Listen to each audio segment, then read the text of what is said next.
তাতানের nail কেটে দিচ্ছি। অনেক বড় বড় হয়ে গেছে, এই দেখো। বাবা তুমি তো জেগে গেছো। হ্যাঁ এখনো ঘুম ঘুম রয়েছে, জেগে জেগে যাচ্ছে। এখন আমি নেলটা কেটে দেবো।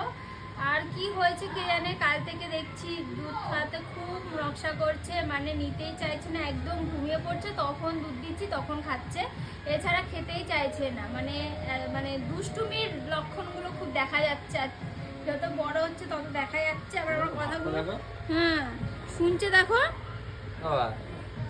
আর জানো তো, ওদের যখন নেল কেটে দিই ও একদম নড়ে না। ও তাতান তোজো দুজনেই সেম, বলো, নড়াচড়া করে না। আর এর আগে একটা ভিডিওতে বলেছিলে যে তুমি কি নেল কাটার ইউজ করো। আমি এই যে মিমি কোম্পানির, এই দেখো